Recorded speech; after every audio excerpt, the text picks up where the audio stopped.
Hello everyone, welcome to board booster 2.0 batch. मैं हूं शालिनी सोमशेखर, आपकी बॉटनी टीचर, और आज इस लेक्चर में हम ऑर्गेनिजम्स एंड पॉपुलेशन चैप्टर की कुछ पीवाईक्यूज को डिस्कस करेंगे। ठीक है, लेट्स गेट स्टार्टेड। पहले हम शुरू करते हैं मल्टीपल चॉइस क्वेश्चन से। ये है हमारा पहला क्वेश्चन, जो एक मैच द फॉलोइंग क्वेश्चन है बेस्ड ऑन पॉपुलेशन इंटरैक्शंस। पिछले क्लास में हमने अलग तरह का पॉपुलेशन इंटरैक्शंस के बारे में डिस्कस किए थे विद एग्जांपल्स। तो यहाँ पे एक मैच द फॉलोइंग क्वेश्चन है उस टॉपिक के ऊपर। So let's take a look at it. Under list 1, different types of interaction are listed. List 2, under list 2 it is given what is the kind of interaction that we see, और हम correctly match करना है। Mutualism क्या है? Mutualism में जो भी दो स्पीशीज इन्वॉल्व है उन दोनों को बेनिफिशियल होगा इंटरैक्शन की वजह से, तो वो होगा positive positive interaction. Positive positive which is 4, right. कमेंसालिज्म क्या है? एग्जाम्पल्स हमने देखा, orchid growing on a mango tree, clown fish अमिट सी एनिमोनीज, वो सभी जहां पे एक स्पीशीज को बेनिफिट होगा, दूसरा स्पीशीज को नीदर बेनिफिट या हार्म होगा, न्यूट्रल रहेगा, उसे हम कमेंसालिज्म बुलाते हैं। वो होगा positive neutral interaction. So this is one. Amensalism क्या होता है? इसके लिए कोई भी एग्जाम्पल्स या एक्सप्लेनेशन नहीं दिया हुआ है टेक्स्ट बुक में, सिर्फ वो टेबल में मेंशन्ड है अमेंसालिज्म। अमेंसालिज्म में जो भी दो स्पीशीज इन्वॉल्व है उस इंटरैक्शन में, एक स्पीशीज के लिए डेट्रीमेंटल होगा, दूसरा स्पीशीज के लिए न्यूट्रल रहेगा, तो वो होगा negative neutral interaction which is 2। और लास्ट वन, पैरासिटिज्म। पैरासिटिज्म में वो पॉजिटिव नेगेटिव, एक स्पीशीज के लिए पॉजिटिव होगा, एक स्पीशीज के लिए नेगेटिव। जो भी प्रेडेटर है, प्रेडेशन नहीं, पैरासिटिज्म, जो भी पैरासाइट है उसके लिए बेनिफिशियल होगा, जो भी होस्ट है उसके लिए डेट्रीमेंटल होगा, तो वो पॉजिटिव नेगेटिव इंटरैक्शन है, which is why this can be matched with 3। तो यहां पे करेक्ट आंसर क्या है? A4, B1, C2, D3, which is option D, right. अब हम देखेंगे हमारा next question. What type of population is represented in the following age pyramid? हमने एज पिरामिड्स के बारे में भी कल डिस्कस किए थे। तो एज पिरामिड क्या होता है? किसी भी पॉपुलेशन, कोई भी ऑर्गेनिज्म का अगर हम कंसिडर करें तो वहां अलग अलग एज ग्रुप्स के इंडिविजुअल्स होंगे। उन्हें हम 3 ग्रुप्स में डिवाइड करेंगे, क्लासिफाई करेंगे, pre reproductive, reproductive, post reproductive. अगर हम इस डेटा को लेकर पिरामिड कंस्ट्रक्ट करें तो हमें एज पिरामिड्स मिल जाएंगे। अगर एज पिरामिड ऐसा है तो पॉपुलेशन स्टेटस फ्यूचर में कैसा रहेगा? इस एज पिरामिड के शेप को देखकर हम बता सकते हैं कि फ्यूचर में उस पॉपुलेशन का स्टेटस बढ़ जाएगा या कम हो जाएगा या स्टेबल रहेगा, वो सभी हमें पता चल जाएगा इस एज पिरामिड के शेप को देख के। यहां पे हम देख रहे हैं प्री रिप्रोडक्टिव इंडिविजुअल्स जो येलो कलर में रिप्रेजेंटेड है और रिप्रोडक्टिव इंडिविजुअल्स जो ब्लू कलर में रिप्रेजेंटेड है। यहाँ पे प्री रिप्रोडक्टिव और रिप्रोडक्टिव इंडिविजुअल्स दोनों का नंबर प्रिटी मच सेम ही है, ज्यादा डिफरेंस नहीं है, और ये पिरामिड बेल शेप्ड है। अगर प्री रिप्रोडक्टिव इंडिविजुअल्स और रिप्रोडक्टिव इंडिविजुअल्स का नंबर मोर और लेस सेम ही है और बेल शेप्ड पिरामिड है, तो वो इंडिकेट करता है कि फ्यूचर में इस पॉपुलेशन का ग्रोथ स्टेबल रहेगा, डिक्लाइन भी नहीं होगा, ज्यादा भी नहीं होगा, सेम, ऑलमोस्ट सेम लेवल में ही रहेगा, क्योंकि इन दोनों का नंबर्स कुछ सेम ही है ना। तो इसकी वजह से यहां पे correct answer is option B. Expanding तो कैसा होगा? प्री रिप्रोडक्टिव ज्यादा होंगे, रिप्रोडक्टिव उससे कम, और पोस्ट रिप्रोडक्टिव उससे भी कम। शेप होगा ट्रायंगुलर।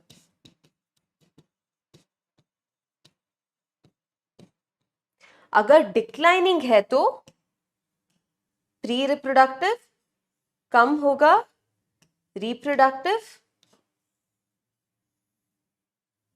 और पोस्ट रिप्रोडक्टिव। यहां पे इस पिरामिड का शेप होगा अर्न शेप्ड। अगर ट्रायंगुलर है तो पॉपुलेशन फ्यूचर में बढ़ जाएगा, अगर अर्न शेप्ड है तो फ्यूचर में पॉपुलेशन कम हो जाएगा, ठीक है। वैनिशिंग एज पिरामिड वो नहीं है, वो एक मेड अप वर्ड है, उसके बारे में हमने पढ़ा नहीं है, ठीक है। तो इस क्वेश्चन का correct answer is option B. The logistic population growth is expressed by the equation. Logistic population growth वो S-shaped growth curve था, है ना। तो उसका इक्वेशन क्या है हमें आइडेंटिफाई करना है। dn by dt is equal to rn multiplied by k minus n divided by k. Okay, so the correct answer over here is option C. ये एक मेमोरी बेस्ड क्वेश्चन है, याद रखना है, ठीक है। अब हम देखेंगे हमारा next question. When birth rate equals to death rate, क्या हो जाएगा। बर्थ रेट क्या है, डेथ रेट क्या है, दोनों पॉपुलेशन एट्रीब्यूट्स है। बर्थ रेट को हम कैसे कैलकुलेट करेंगे, जितना भी बर्थ्स हुआ है over a period of time एक पॉपुलेशन में, डिवाइडेड बाय कितना इनिशियल पॉपुलेशन था, उससे हमें बर्थ रेट मिल जाएगा। और डेथ रेट भी वेरी सिमिलर है, जितना डेथ्स हुआ है over a period of time divided by initial population, तो इससे हमें बर्थ रेट और डेथ रेट मिल जाएगा। अगर बर्थ रेट और डेथ रेट एक पॉपुलेशन में सेम है for a considered period of time, तो क्या होगा। A population grows rapidly, the size of the population remains constant, density dependent limiting factors do not affect the population, a population is in danger of extinction. Birth rate is an indication of कितना births हो रहा है उस population में. Death rate is an indication of how many deaths are happening in a population. If दोनों same ही है, birth और death का rate equal ही है, तो population size stable रहेगा, है ना। तो the size of the population remains pretty much the same, constant. So correct answer for this is option B. Population rapidly कब बढ़ेगा, जब birth rate ज्यादा है death rate से। births ज्यादा हो रहा है death से भी ज्यादा, तो population ज्यादा हो जाएगा। Density dependent limiting factors do not affect the population, नहीं। Population is in danger of extinction, जब बहुत सारा deaths हो रहा है birth से भी ज्यादा, तो extinction हो सकता है।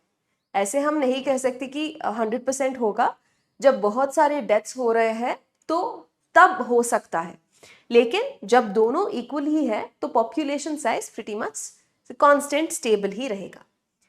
अब हम एक और मल्टीपल चॉइस क्वेश्चन को देखेंगे, which is again based on population interactions, और ये भी एक match the following type of question है। कॉलम 1 के अंदर नीचे हमें एग्जाम्पल्स दिए गए हैं, और कॉलम 2 या लिस्ट 2 के नीचे हमें अलग अलग तरह का पॉपुलेशन इंटरैक्शंस का नेम्स दिया है। तो हमें यहाँ पे करेक्टली मैच करना है। A leopard and a lion in a forest और अ ग्रासलैंड। लेपर्ड और लायन दोनों कार्निवोरस ऑर्गेनिजम्स हैं, दोनों फीड ऑन हर्बिवोरस, तो उन दोनों के बीच में कॉम्पिटिशन होगा। तो a correct answer is 1, correct match is 1। A cuckoo laying its egg in crow's nest. हमने पिछले क्लास में देखा था कि कुकू कभी अपना नेस्ट बिल्ड नहीं करते एग लेइंग के लिए, अपने एग्स को क्रोज नेस्ट में ही लेकर देते हैं, और क्रो ही इनक्यूबेट भी करते हैं कुकू के एग्स को, ठीक है। तो इसे हम एक टाइप ऑफ पैरासिटिज्म बुलाते हैं, जो है ब्रूड पैरासिटिज्म। तो इसका करेक्ट मैच है 2। Fungi and roots of higher plants in mycorrhizae. Fungi और roots in higher plants, roots of higher plants, जो भी एसोसिएशन होता है, पॉपुलेशन इंटरैक्शन होता है, उसमें दोनों इंटरैक्टिंग स्पीशीज को बेनिफिट मिलेगा, इसीलिए इसको हम म्यूचुअलिज्म बुलाते हैं। यहाँ पे जो फंगस इन्वॉल्व है, उस फंगस को प्लांट की तरफ से फूड मिलेगा, और जो भी प्लांट है उसको फंगस की तरफ से बेटर अब्जॉर्प्शन होगा, फॉस्फोरस जैसे मिनरल्स का एनहांस्ड अब्जॉर्प्शन होगा। तो दोनों पार्टीज जो भी इन्वॉल्व है, दोनों स्पीशीज जो भी इन्वॉल्व है, दोनों के लिए बेनिफिशियल होगा, तो वो हो गया mutualism. 4th one, a cattle, एग्रेट and cattle. Cattle एग्रेट एक बर्ड है जिसके बारे में मैंने पिछले क्लास में बताया था, आपने देखा भी होगा। जहाँ पे भी कैटल है, काउ, बफेलोज, वहाँ पे आप एक white colour bird which resembles a crane उसको देख सकते हैं। क्यों वहाँ पे है, क्योंकि जब भी ये कैटल वॉक अराउंड, तब ग्राउंड से कुछ इंसेक्ट्स निकल आ जाता है बाहर। इन इंसेक्ट्स को ये एग्रेट्स फीड करते हैं। तो यहाँ पे उस काउ की वजह से एग्रेट को फूड मिल रहा है, तो वो बेनिफिशियल हो गया एग्रेट के लिए। लेकिन कैटल को इस एग्रेट की प्रेजेंस की वजह से बेनिफिट भी नहीं है, कुछ हार्म भी नहीं है, तो वो हो गया पॉजिटिव न्यूट्रल रिलेशनशिप, जिसे हम कमेंसालिज्म बुलाते हैं। तो आंसर इज 4। यहाँ पे correct answer is A1, B2, C3 and D4, which is option C। एक और question, multiple choice question. In spite of interspecific competition in nature, which mechanism the competing species might have evolved for their survival? Nature में interspecific competition होगा।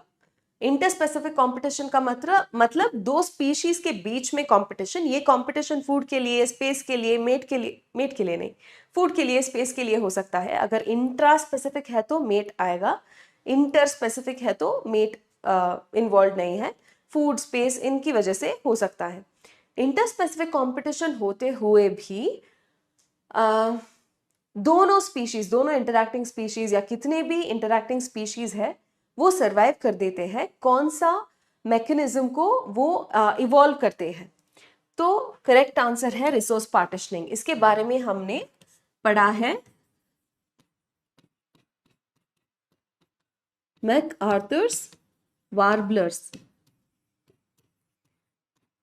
5 अलग species of warblers एक ही tree पे coexist कर पाते हैं क्योंकि वहां पे रिसोर्स पार्टिशनिंग हुआ है। मैंने इमेजेस के साथ आपको एक्सप्लेन किया था पिछले क्लास में, I hope you remember. So correct answer यहाँ पे है option B, resource partitioning. Predation क्या होता है? प्रेडेशन, दो स्पीशीज इन्वॉल्व है, एक प्रेडेटर होता है, एक प्रे होता है। Predator hunts the prey and feeds on the prey.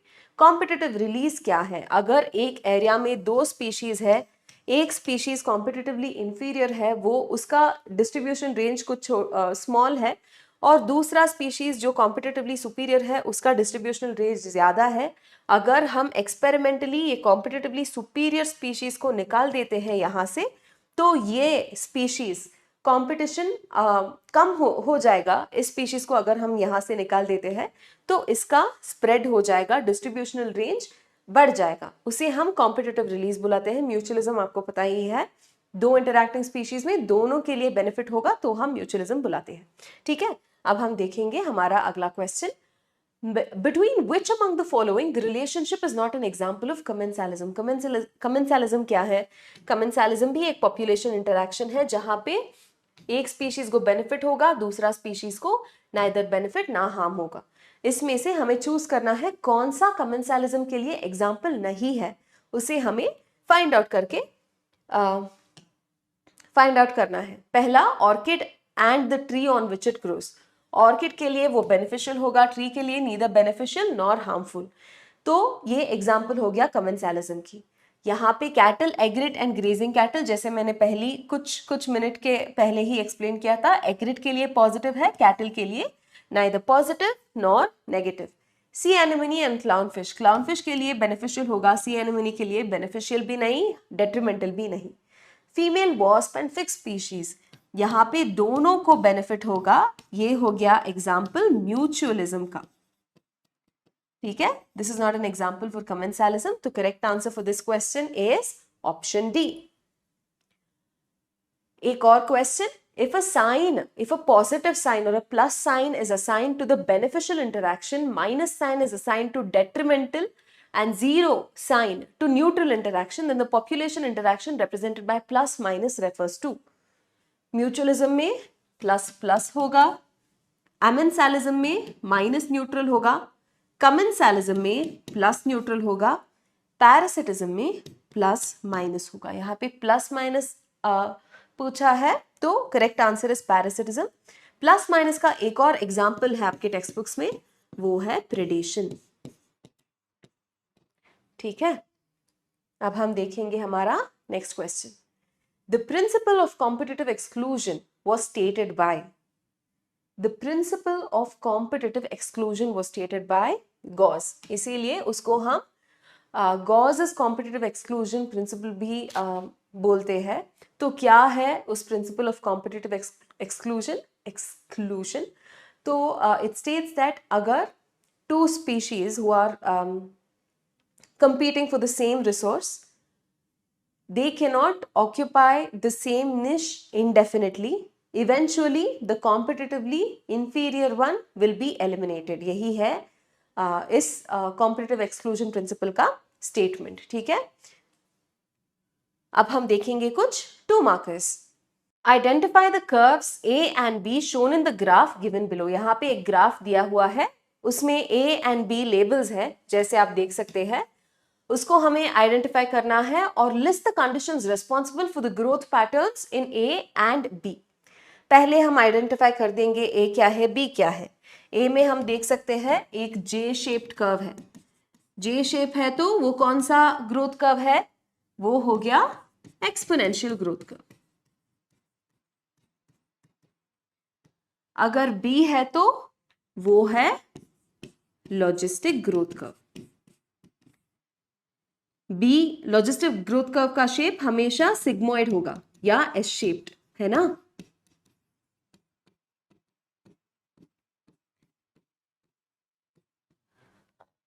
So curve A is exponential growth curve, curve B is your logistic growth curve.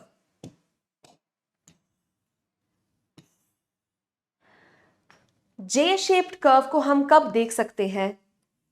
जब जो भी रिसोर्सेस चाहिए उस पॉपुलेशन की सर्वाइवल के लिए, जितना भी रिसोर्सेस चाहिए उतना वहां पे है, उस हैबिटेट में है, अनलिमिटेड रिसोर्सेस है। जब रिसोर्सेस अनलिमिटेड है तो हमेशा एक्सपोनेंशियल ग्रोथ ही देखने को मिलता है, ठीक है? तो when the resources like food and space are unlimited, this type of growth curve can be seen. तो सिग्मोइड ग्रोथ कर्व कब होगा? जब रिसोर्सेज आर लिमिटेड। यहां पे रिसोर्सेज आर अनलिमिटेड, ओके? तो जब रिसोर्सेज लिमिटेड हो जाते हैं, यहां तक जे शेप्ड ही रहेगा। जब रिसोर्सेज लिमिटेड हो जाते हैं तो वो स्टेडी हो जाएगा, ज्यादा ग्रोथ नहीं दिखाएगा पॉपुलेशन में। जब भी वो कैरिंग कैपेसिटी को अप्रोच करते हैं, के क्या है यहाँ पे? Carrying capacity. Carrying capacity is the number of individuals of a population that a region can support, that the resources in a region can support. Maximum individuals, तो carrying capacity को reach करते ही वो steady हो जाएगा, S shaped हो जाएगा, ठीक है? Unlimited resources है तो J shaped exponential, limited resources है तो S shaped logistic growth का, ठीक है? इसे याद रखना। Next question देखेंगे। Co-evolution is a spectacular example of mutualism between an animal and a plant. Describe co-evolution with the help of an example. Co-evolution का मतलब यह है दो species है, दोनों species simultaneously evolve हो रहे हैं तो उसे हम co-evolution बुलाते हैं। इसका example हम देख सकते हैं एक mutualistic relationship में, जहां पे एक species जो involved है वो एक plant है और दूसरा एक animal है। यहाँ पे plant है fig plant और एनिमल है एक insect which is a wasp. यहां दोनों species depend on each other for reproduction. Wasp कैसे डिपेंडेंट है? वॉस्प इस प्लांट पे डिपेंडेंट है for laying eggs. The female wasp uses the fruit more like the inflorescence. Fruit मत लिखना, inflorescence लिख सकते हैं आप, ठीक है? यहाँ पे मैं चेंज कर दूंगी अभी।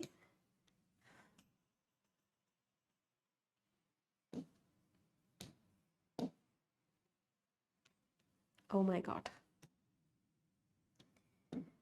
अभी के अभी ये हो गया।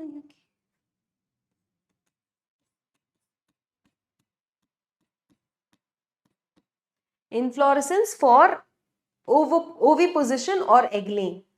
Also uses developing seeds within the fruit for nourishing its larvae. Egg laying के लिए भी यूज करते हैं उस हाइपेंथोडियम इन्फ्लोरेसेंस को। और एग्स लेने के बाद, ले करने के बाद जब एग्स हैच होके लार्वे प्रोड्यूस होते हैं तो उन लार्वे ने तब तक ये फ्लावर फ्रूट बन चुका होता है। तब सीड्स फॉर्मेशन हो चुका रहता है, तब ये लार्वे उस सीड्स को फीड करते हैं। ठीक है, ये भी एक यूज है वॉस्प के लिए। The wasp in turn pollinates the fig. Fig के लिए क्या है बेनिफिट? क्यों देना चाहिए जगह एग ले करने के लिए, क्यों देना चाहिए कुछ सीड्स फॉर द लार्वे? क्योंकि the wasp is the pollinator. Wasp pollinates the fig inflorescence. Okay, so यहाँ पे फिग स्पीशीज इस वॉस्प ही पॉलिनेट कर सकता है फिग को। किसी अदर वॉस्प स्पीशीज या किसी कोई अदर इंसेक्ट स्पीशीज यहाँ पे क्या बोलते हैं, पॉलिनेट नहीं कर पाते, क्योंकि यहाँ पे उतना स्पीशीज स्पेसिफिक डिपेंडेंसी है। अगर एवोल्यूशन की वजह से फिग में कुछ चेंजेस हो गया और वॉस्प उसको पॉलिनेट नहीं कर सकता है, तो क्या होगा? दोनों का एक्सटिंक्शन हो सकता है, क्योंकि दोनों dependent on each other for reproduction, है ना। रिप्रोडक्शन नहीं है तो नेक्स्ट जनरेशन नहीं होगा, नेक्स्ट जनरेशन नहीं है तो कंटिन्यूएशन ऑफ जनरेशन नहीं हो सकता है ना। तो इसीलिए अगर फिग में कुछ चेंज हो गया तो अकॉर्डिंगली वॉस्प भी चेंज करना है। इन मोस्ट केसेस ऐसे रिलेशनशिप्स में एवोल्यूशन साइमल्टेनियसली होता है दोनों ऑर्गेनिजम्स में, इसीलिए हम इसे कोएवोल्यूशन बुलाते हैं। ठीक है, अब हम देखेंगे एक और question. How does the Mediterranean orchid which is called Ophrys ensure its pollination by bees? ये एक टाइप ऑफ ऑर्किड है which produces beautiful flowers।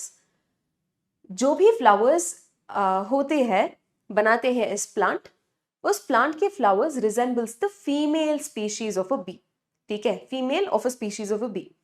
तो वहां पे हम सूडो कॉप्युलेशन देख सकते हैं। उस फ्लावर के petals resembles the female of a bee species. Size में भी, कलर में भी, शेप में भी it looks very similar to the female of a species of bee. तो क्या होगा, उसी स्पीशीज का मेल भी कंफ्यूज होके समझ जाएगा कि वो फ्लावर का पेटल्स ही फीमेल बी है और कॉप्युलेट करने का ट्राई कर देगा। तब क्या होगा, जो भी पोलन ग्रेन्स है उस फ्लावर में, वो पोलन ग्रेन्स जाके बी के बॉडी के सरफेस पे अटैच हो जाएगा। जब वो बी किसी और दूसरे फ्लावर को जाता है तब वो पोलन ग्रेन्स डिपॉजिट हो जाएगा, तो पॉलिनेशन, क्रॉस पॉलिनेशन अचीव हो जाएगा। इसकी वजह से ऑर्किड जो है स्पीशीज उसके लिए बेनिफिशियल है, लेकिन बी के लिए उतना बेनिफिशियल नहीं है। ठीक है, तो इसे हम सूडो कॉप्युलेशन बुलाते हैं। क्या बुलाते हैं? सूडो कॉप्युलेशन। ठीक है, अब हम देखेंगे एक और क्वेश्चन 2 मार्क्स का।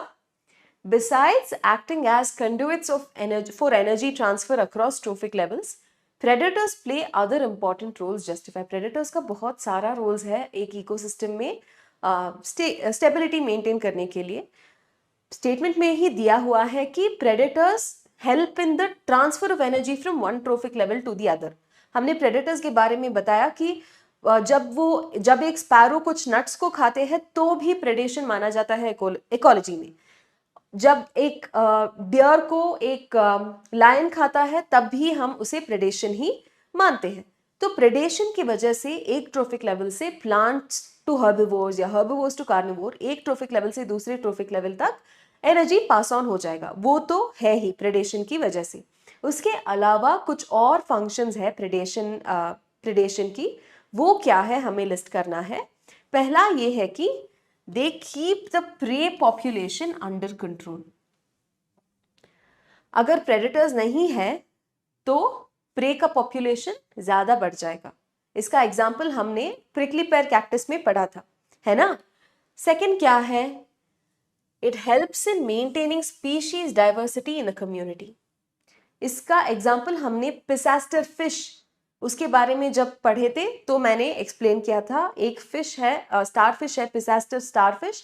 उस स्टार फिश को एक्सपेरिमेंटली जब निकाल दिए तब बहुत सारा इन्वर्टिब्रेट स्पीशीज, 10 से भी ज़्यादा इन्वर्टिब्रेट स्पीशीज एक्सटिंक्ट हो गए एक ही साल के अंदर। तो predators basically help in maintaining species diversity in a community. How do they do that? Because of their presence, they decrease the competition in between species. Okay? तो ये हो गया आपका आंसर, ये दोनों को लिखना है। Keeping the prey population under control, help in maintaining species diversity in a community. अब हम देखेंगे कुछ 3 mark questions. Name the type of interaction seen in each of the following examples. यहाँ पे कुछ एग्जांपल्स दिया है, हमने कौन सा टाइप ऑफ पॉपुलेशन इंटरैक्शन ये बताना है। टोटली 6 जैसा ऐसा इंटरैक्शंस है, तो हर एक इंटरैक्शन के लिए हाफ मार्क, टोटली 3 मार्क्स मिल जाएगा। ठीक है। Ascaris worms living inside the intestine of humans. Ascaris एक पैरासाइट है, तो ये हो गया पैरासिटिज्म। और भी स्पेसिफिक चाहिए तो, क्योंकि यहाँ पे बताया है कि वो living in the intestine, inside है, तो हम एंडोपैरासिटिज्म भी लिख सकते हैं।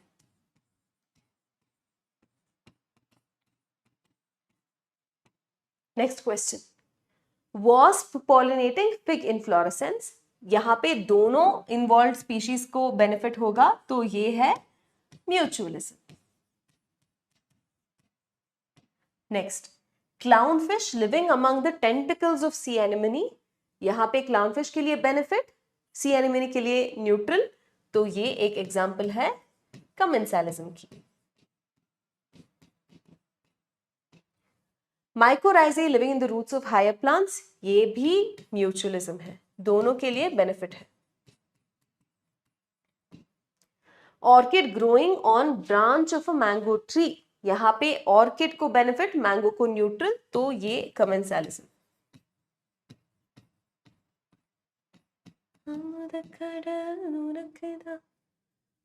Disappearance of smaller barnacles when balanus dominated the coast of Scotland। यहाँ पे 2 barnacles के बीच में कंपटीशन है, तो ये इंटरैक्शन हो गया कंपटीशन।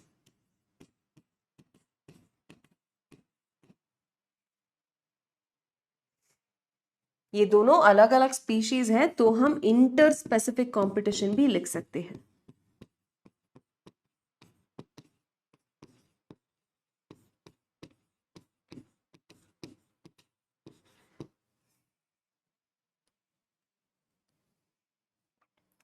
ठीक है, सबको समझ आया होगा।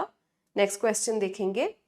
Right the importance of measuring size of a population in a habitat और इन एन इकोसिस्टम। क्यों हमें पॉपुलेशन डेंसिटी पता लगाना चाहिए, उसका सिग्निफिकेंस क्या है, क्या पता लगेगा हमें पॉपुलेशन डेंसिटी के बारे में जानकर। ठीक है, तो पॉपुलेशन डेंसिटी को मेजर करने की because you know the population density, हम कुछ चीजों को प्रिडिक्ट कर सकते हैं एनवायरनमेंट में, जैसे status of the population in that habitat. अगर वो उस पॉपुलेशन का साइज ज्यादा है, तो वो बहुत अच्छे से अडेप्ट हो चुका है, वहां पे थ्राइव कर रहा है सक्सेसफुली, वो हम समझ सकते हैं।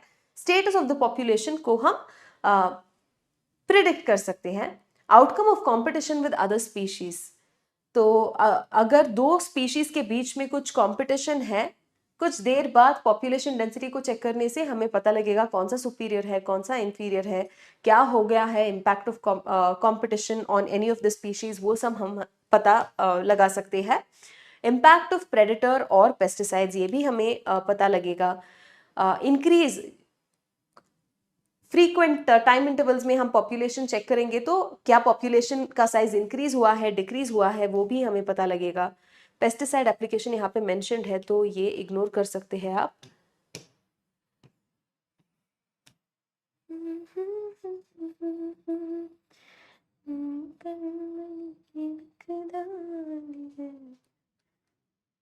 तो इनमें से कोई भी 2 पॉइंट्स आप लिख सकते हैं।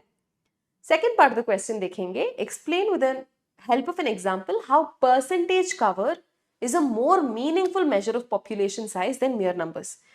जब हम एक एग्जाम्पल के बारे में पढ़ा था, जहाँ पे एक बैनियन ट्री है, एक एरिया में एक ही बैनियन ट्री है जिसका बहुत बड़ा कैनोपी है, और उसी रीजन में 200 स्मॉल प्लांट्स, पार्थेनियम प्लांट्स या कैरेट ग्रास प्लांट है। अगर हम पॉपुलेशन डेंसिटी को नंबर्स में मेजर करते हैं तो एक बड़ा सा बैनियन ट्री का इकोलॉजिकल इंपॉर्टेंस का हम कई अंडरमाइन कर देते हैं। तब हम पॉपुलेशन डेंसिटी को परसेंटेज कवर या बायोमास से मेजर कर सकते हैं। banyan tree and parthenium plants. When one banyan tree is compared with 100 parthenium plants, banyan tree का नंबर एक ही है लेकिन पार्थेनियम प्लांट्स का बहुत ज्यादा है, 100 टाइम्स मोर है। अगर परसेंटेज कवर या बायोमास को कंसिडर करें तो क्या होगा? Obviously biomass percentage cover parthenium का ही ज्यादा होगा। ठीक है, तो ऐसे सिचुएशंस में हम नंबर के बदले में परसेंटेज कवर या बायोमास को कंसिडर कर सकते हैं, वो ज्यादा मीनिंगफुल रहेगा। ठीक है, ये आपको लिखना है। अब हम देखेंगे कुछ 4 मार्कर्स। यहां पे कुछ एक डायग्राम है जो पॉपुलेशन डेंसिटी के it's based on population density. Population density को हम एन से, कैपिटल लेटर एन से रिप्रेजेंट करते हैं। पॉपुलेशन डेंसिटी कभी स्टैटिक नहीं होता है, हमेशा चेंज होता रहता है। क्यों चेंज होता है? 4 प्रोसेसेस की वजह से। पहला है नेटालिटी। ओ माय गॉड, पहला है नेटालिटी, जो बेसिकली नंबर ऑफ बर्थ्स उसका मेजर है, उसको हम नेटालिटी बुलाते हैं। दूसरा मॉर्टैलिटी, तीसरा इमिग्रेशन, चौथा एमिग्रेशन। नेटालिटी बर्थ, अगर एक पॉपुलेशन में बर्थ हो गया तो ऑब्वियसली इंडिविजुअल्स ऐड हो गए तो पॉपुलेशन डेंसिटी इंक्रीज हो जाएगा। मॉर्टैलिटी इज डेथ, अगर एक पॉपुलेशन में डेथ हो गया तो नंबर ऑफ ऑर्गेनिजम्स कम हो जाएगा, तो मॉर्टैलिटी की वजह से पॉपुलेशन साइज या डेंसिटी डिक्रीज होगा। इमिग्रेशन का मतलब क्या है? किसी और पॉपुलेशन से इंडिविजुअल्स माइग्रेट करके हमारे पॉपुलेशन या जो भी पॉपुलेशन हम कंसिडर कर रहे हैं उस पॉपुलेशन को एंटर करते हैं, तो भी पॉपुलेशन साइज इंक्रीज होगा, पॉपुलेशन डेंसिटी इंक्रीज होगा। Emigration is the exact opposite, अगर किसी और इंडिविजुअल ने पॉपुलेशन जो हम कंसिडर कर रहे हैं उसको एग्जिट करके किसी और पॉपुलेशन में चले जाते हैं तो कम हो जाएगा पॉपुलेशन डेंसिटी। यहाँ पे 4 प्रोसेसेस है जिनमें से 2 नेटालिटी और इमिग्रेशन की वजह से पॉपुलेशन डेंसिटी बढ़ जाएगा और मॉर्टैलिटी और एमिग्रेशन की वजह से पॉपुलेशन डेंसिटी कम हो जाएगा। ठीक है, अब हम देखेंगे कुछ questions. Which of the above represents increase और डिक्रीज ऑफ अ पॉपुलेशन? यहां पे हमें लिखना है कि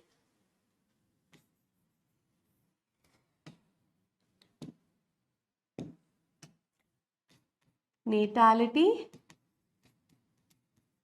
and immigration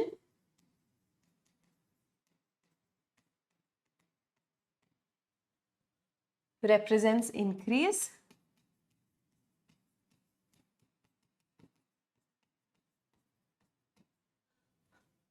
mortality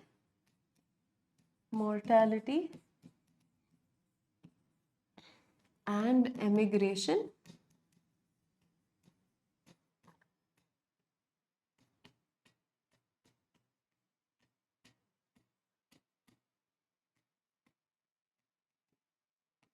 oh my god represent decrease। अब हम देखेंगे second part of the question. If n is the population density at time t, then what would be its density at time t plus 1? यहाँ पे हमें formula देना है। अगर nt initial density है तो nt प्लस 1 क्या होगा? Initial density plus birth plus immigration minus death plus emigration, यही होगा फॉर्मूला। जितने भी एडिशन हुआ है पॉपुलेशन में उसमें से हमें सब्ट्रैक्ट करना है, जितने भी डिक्रीज हुआ है उस नंबर को हम इनिशियल पॉपुलेशन से ऐड करते हैं तो हमें फाइनल पॉपुलेशन का नंबर पता लगेगा। एक सिचुएशन दिया है, देखेंगे third part of the question में। In a barn there were 30 rats. Okay, 5 more rats in the barn enter the barn and 6 out of the total rats were eaten by the cats. If 8 rats were born during the time period under consideration and 7 rats left the barn, find out the resultant population at time t1. तो यहाँ पे initial population density था 30, है ना. Birth कितना हुआ, death कितने, immigration emigration, वो सब हमें देखना है. तो 5 एंटर द बार्न, 6 वर ईटन. 5 एंटर का मतलब इमिग्रेशन 5, 6 वर ईटन, डेथ हो गया तो 6 is mortality. Wait, natality mortality लिखना था, मैंने क्या MD लिखा है यहाँ पे. ये नेटैलिटी है, ये मॉर्टैलिटी है, ठीक है, ये हो गया. अब हम देखेंगे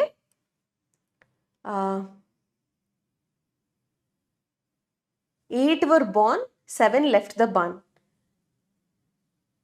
8 बर्थ, 7 एमिग्रेशन. तो क्या होगा, NT+1 होगा 30 plus natality immigration 8 + 5 minus 7 + 6. 30 plus 13 minus 13, तो 30 ही रहेगा. ठीक है, पॉपुलेशन साइज 30 ही रहेगा क्योंकि 30 + 0 30 ही है ना. तो करेक्ट आंसर यहाँ पे 30 है.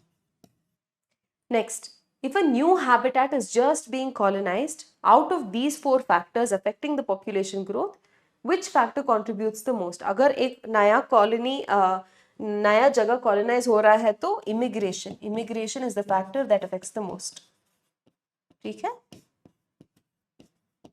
अब हम देखेंगे हमारा नेक्स्ट क्वेश्चन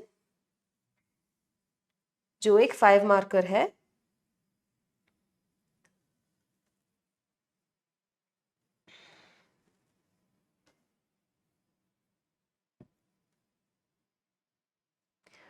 ये एज पिरामिड्स के बारे में है. तीनों एज पिरामिड्स का डायग्राम दिया हुआ है. Study the 3 different age pyramids for human population given below and answer the questions that follow. Name each of these age pyramids. पहला क्या है, पहला एज पिरामिड क्या है, पहला है ट्रायंगुलर एज पिरामिड. पहला है triangular age pyramid. This indicates the population is going to expand. So you can write this is an expanding age pyramid. दूसरा बेल शेप्ड जो है वो होगा स्टेबल एज पिरामिड. तीसरा अर्न शेप्ड जो है वो होगा डिक्लाइनिंग एज पिरामिड. ठीक है, पहला क्वेश्चन हो गया. in which of these is the population size expected to decline in the future? Explain with reason. Decline होगा C में. क्यों? क्योंकि because the number of pre-reproductive individuals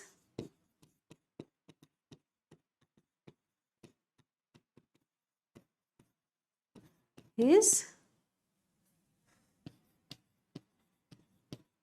lower than the number of reproductive individuals.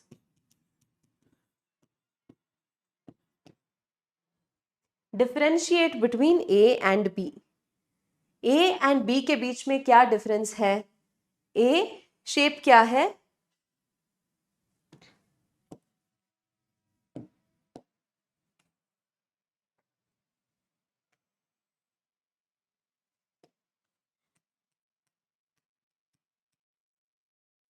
Pyramid यहाँ पे triangular है,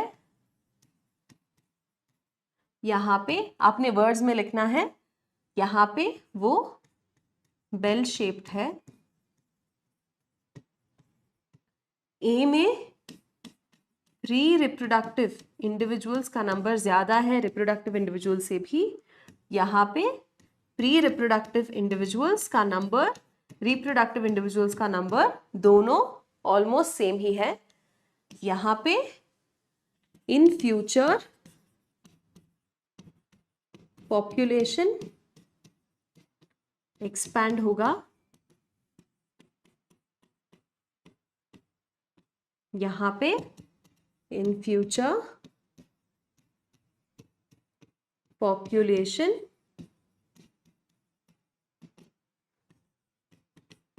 will remain stable, ये आप लिख सकते हैं। ठीक है, इससे हमारा सभी क्वेश्चंस का डिस्कशन हो चुका है।